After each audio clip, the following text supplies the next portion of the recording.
ku dhawaaqday mashruuc ku kacaya balaayiin doolar oo lagu dhisayo warshad lagu sifeeyo gaaska dabiiciga ah ee dowladda Itoobiya ka soo saarta gobolka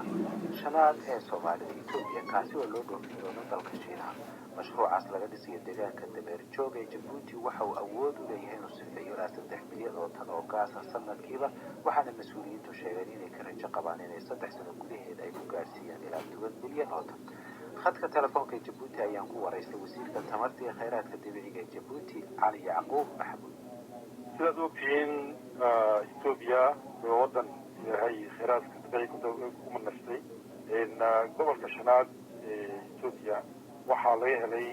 gaaskani dabiiciga ayaa laga helay mar hore laga helay dad badan oo isku dayeen maad aragtay inay soo saaraan gaaskaasi laakiinse shirkad la yidhaahdo OGCL oo kasoo jeeda wadanka Shiinaha oo shirkad madax banaana ayaa ku guulaysatay kolkaasi fikirkii maaragtay dowladda Itoobiya ayaa noola timiday waxay doorteen gaaskaasi inuu Jabuuti ka baxo oo doon la sameeyo kasoo qaada Itoobiya oo halkan iminka dhagaxa u dhigay madaxweynuhu maalinta daweyd bishii Maarch 3 inuu ka baxo tikadaasi Dameerjoog oo tikada kale maaragtay laga garab samayn doono ayuu gaaskaasi ka bixi doonaa intuuna bixin halkaasaa lagu sifeynayaa oo shirkad warshad maaragtay sifeysa in gaaskaasi dabiiciga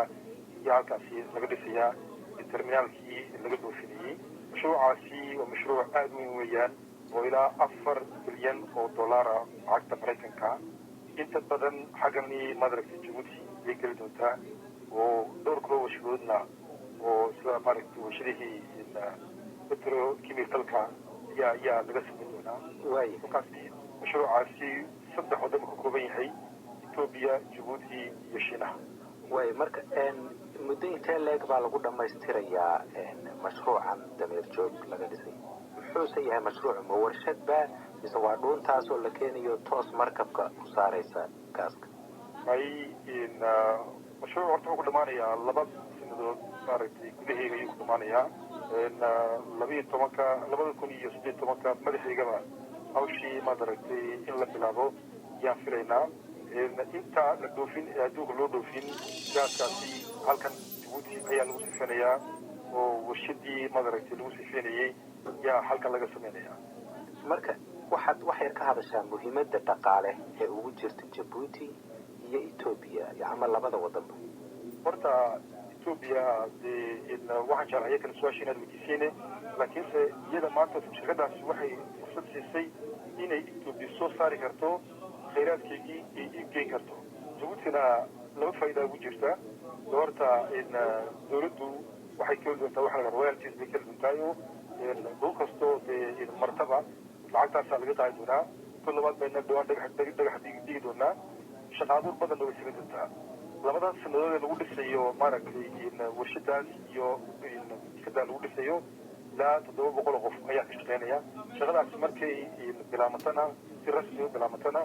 2,000 oo maaragtay reer Jabuuti yaa u shaqo tagi doona. imise kilomitir bay u jirtaa Jabuuti meesha ay ka imanayso dhuuntan gaaska keenaysa? waa sahalkee gobolka shanaad ee Soomaalida Itoobiya saasaan u gartay halkee weeye meeshay ka imanayso? waxay ka imanaysaa Hilaalac meel la yidhaahdo iyo Galub meel la yidhaahdo ka imanaysaa ilaa 800 oo kilomitir ayay Jabuuti u jirtaa. waa gartay hadda ka hor inaad la socoteen kale ma aqaan waxaa jiray 2007 oo kale jabhad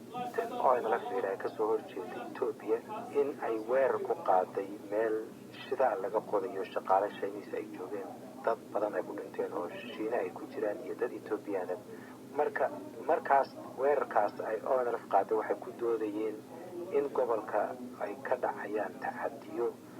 sidaas darteedna arrimahan xuquuqda aadanaha dawladaha danaynaya inaysan shaqooyin ka qabanin gobolkaas iyagoo u jeedin xaaladda deegaanadaas. marka idinku arrimahaas maxaad kala socotaa? anagu wallahi waxaan kala soconnay ma jirta haba yaraatee waxaan kulaatoon garanayaa anuma dawladan tegay amnigu xaggaas aad buu adag yahay. shaqadana si fiican bay u socotaa. shirkadan Chinese ee OGCL la yidhaahdo shaqada si fiican bay wadaa. ciidankuna aad buu ilaaliyaa ilaa intaa uu soo mari doono dhuuntaa soo mari doonto amniga aad baa loo adkeeyey wax dhibaato aan kuma arkin howlahaana waxaan badan oo ka ogahay habeeratii ma jirto. waa gartay laakiin jabhadda ONLF oo kale hadda waxay soo saareen war-saxaafadeed oo ay leeyihiin Jabuuti waxaan uga digaynaa inay maaragtay gobolkaas xasarad baa ka socota taxadiyaa ka dhacaya in khayraadkii ka imanaya gobolka iyadoon lagala tashan si iyagu hadalka u dhigayaan dadkii deegaanka in Jabuuti loo dhoofiyo dowladda Etoobiyana ay halkaa ka dhoofiso khayraadkii gobolka iyadoo gobolkiina colaad ka socoto arrintaasoo kale walaac meyd ku haysaa hadalka horta inkaan ka maqlaya anu hore maan maqal laakiinse waxaad ogaataa horta maaragtay in laba wadan oo madax banaan yaa maaragtay heshiis wada galay mashaariic kaloo badan ba Ethiopia way naga dhexeeyaan waxaad in gaar ahaan maaragtay mashruucani in carabka lugaadkeena aan ma garanayo laakiinse ma malayo wax mushkilada inay keeni doonto ma malayo waa faa'iido u soo beertay laba wadan shicibka laba wadan u soo beertay labada wadan iyo shicibkeeduna waxaan filaynaa inay ka faa'iidaystaan howlaha in wax soo kaleetiya kaas waxa uu ahaa wasiirka tamarta iyo khayraadka dabiiciga ee Jabuuti Cali Yacquub Maxamuud oo igu warramay khadka telefoonka ee Jabuuti dhinaca kalena ururka ONLF ayaa cambaareeyay heshiiskan waxaanay war-saxaafadeeda ururka uu soo saaray lagu sheegay inay kasoo horjeedaan heshiiskaasi iyagoo sheegay in dadka Soomaalida ah ee iska leh deegaanka laga soo saarayo gaaskaasi aan lagala tashan heshiiskan qaybna aanay ka ahayn isla Haroun Macruuf ayaa khadka telefoonka ee London waxa uu kula xiriiray xogayaha arrimaha dibadda ONLF Cabdiraxmaan Mahdi horta shidaalkaas meesha laga qodayo waa dhulka Soomaalida ee ogaadeen yahay waxa way jeexdin weeye oo ku yaala koonfurta ogaadeen shidaalka dadkii iska lahaa lagama tashan muxuu ahaa lagama talagelin heshiiskaasna kamid ma aha dagaal baa dhulka ka socda waxa weyn hadda ka horna waa tii ilaa 9 shiinaysa ku dhinteen oo dagaalka cobolo oo ka dhacay tii la mid ka ahayd jabhadu oo mowqifkeedu waxba iskaga bedelin ilaa dadkaasi heshiis rasmi ay helaan ayagoo taladooda lagu soo saaray mooga cid kale ay soo saartay ma ogolaanayaan inta qof Soomaalida ogaadeen uu nool yahayna shidaalkan aween way ku dagaalameen qiimo kasta uu kaado waa gartay laakiin gobolka laftigiisa dad Soomaaliyeed jooga dawlad buu leeyahay dawladda Ethiopia ayaa maaragtay waxaan ku yiraahdaa heshiiskan gashay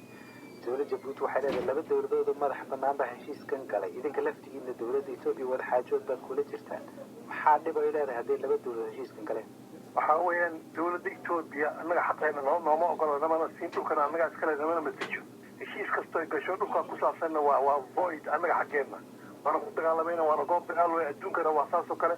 goobaha dagaalku ka dhacay dadka shacabka iskale ayaa number 1 iskale because ay nolosha saameynaya wala muxuu ahaa dawladda Ethiopia Jabuuti lama saameynayo waxa dhulkooda la gurayo la qodayo hadda ku ay ku daadeen toxiga xoolahooda la qaadanayo intaasoo kuna la barakacinayo waa dadka Soomaaliyeed dhulka ku nool marka anagu haddaan nahay waxaan si cad u sheegaynaa inayna masalin waa gartay laakiin Cabdiraxmaan gobolkan sidiisaba waxaa la yidhaha gobol aad u dib u dhacsan weeyaan wadooyin fara badan ma laha tasiilaad fara badan ma laha haddii hadda laga helay khayraad dabiici ah khayraadkaana gobolka iyo looga faa'iideynayo dalka Ethiopia arrin la soo dhaweeyay maysan ahayn Jabuuti meelka adduunka ka faqirsan ama ka kulul ma jirto waa inay nool yihiin waana dawlad weeye waa 1/10 of Ogaden weeye Soomaalidu 5 dal bay degtaa waxay degtaa NFD bay degtaa waxay degtaa koonfurta Soomaaliya waqooyiga Soomaaliya degtaa waxay degtaa Jabuuti halkan degtaa qaybta Soomaaliya ugu barwaaqo badan afar webile ee shidaal leh ee dhulka xoolaha ugu badan Afrika leh 15% of African livestock leh ee dhulka ugu badaq badan leh weelkaas siyaasadda gumaysiga ee cadaadiska ee dib u dhigtay ilaa taa isbedeshada horumar lama gaaray marka wax horumar inuu ku jirto mar waa wax lagu baadinayo way ayadoo waxay isku hadda iska karlaan haday shidaal lagu heshana bas way waa gartay laakiin idinka laftigiina hadda dawladda Ethiopia wada hadalaad kula jirteen in maxaan ku yiraahdaa aad heshiisaan wadanka wada maamulataan soo sax ma arrintaasi maxaad horumarkii isugu xidhaysaan siyaasadda way annaga markay noqoto haddii annagu aan wada hadlayno cid kamida way arrimaha khayraadka badda waxa dhulka laga wada hadlayo talaban hadda dawladda ku heshiinayaan way muxuu ahaa Cuba ku dhisayna leeyahay annaga tashigeeda kamid ma nihin def waxaan kamid ahay ma aqbalayno ugu dambeyn haddaan ku siiyo hadalka halkee bay marayaan wada hadaladii maxaa natiijo ilaa hadda kasoo laga gaaray ilaa hadda ayagaa hortaagan oo horumar inay sameeyaan wada hadaladaas ayagaa hortaagan oo marba gees ku wareegay anagu positionkeeni iyo road mapkii kulli waan gudbinay laakiin ayagaa la kari laayahay because waxa weeyaan ayaga runtii hadda laba hadal lama garanaya because ayaga waa farqays wada haya maaragtay dawlad fiican oo Ethiopia si toos loola xaajido waan garan laanahay